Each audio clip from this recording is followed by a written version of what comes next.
What's up, everybody? This is Tiana from Straight from the Crates. Today we have a special Black History Month episode. We are going to be reviewing Solange's When I Get Home. This album is Blackness without permission. I want to say something that might make people uncomfortable. When I Get Home is not for everybody. And that's exactly why it's important because it really is just not for everybody. When Solange released this album at the close of Black History Month in 2019, it didn't feel like your general rollout.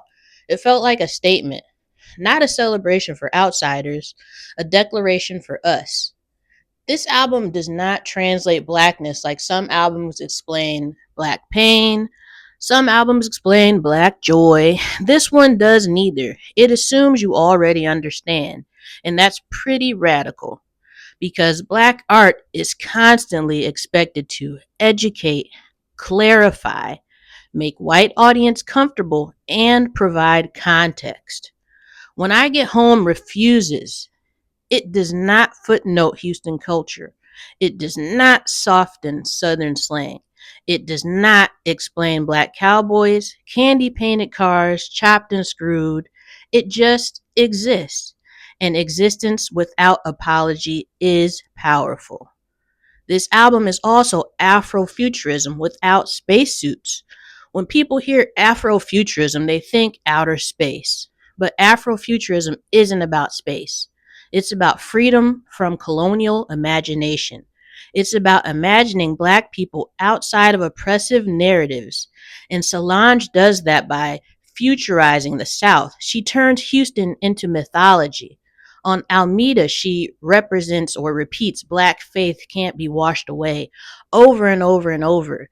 That repetition feels hypnotic, almost like a chant. It's a ritual, it's incantation, it's an affirmation. She's not convincing you blackness is powerful, she's reminding you that it already is. Black ownership is not aggressive. There's something else happening here on this album. This album is quiet, minimal, looped, controlled, and that quietness is provocative because we're used to black power being loud. But what if power is stillness? What if liberation is not performing trauma?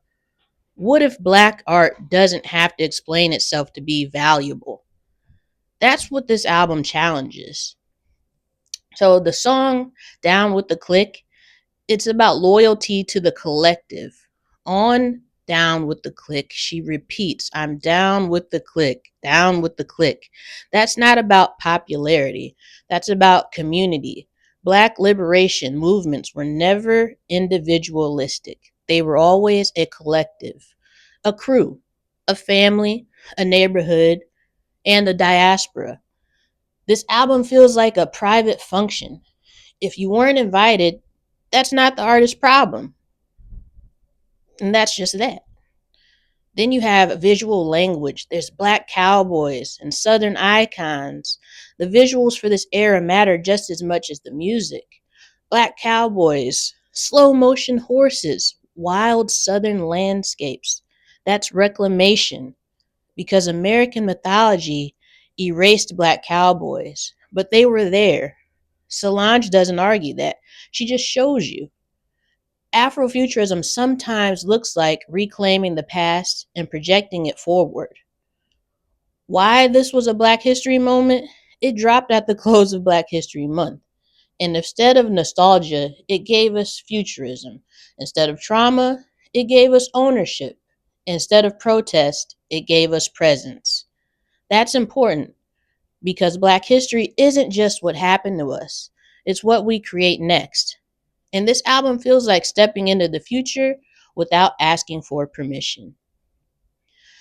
The provocative truth is that this just, some people just don't like it because it didn't perform enough. It didn't belt out, it didn't oversing, it didn't over explain. But maybe that's the point. Maybe the discomfort came from not being centered. Because when black art centers blackness fully, without translation, some audience feel excluded. And maybe exclusion isn't the same as oppression, Maybe it's just not being the target audience. So I'd say When I Get Home doesn't ask to be understood, it asks to be respected. And if you don't get it, it wasn't made for you. And it wasn't just an album, not to me. It was a Black History moment. And with that being said, I'm Tiana. This has been Straight from the Crates. Remember to like, comment, and subscribe, and I'll see you next time. Peace.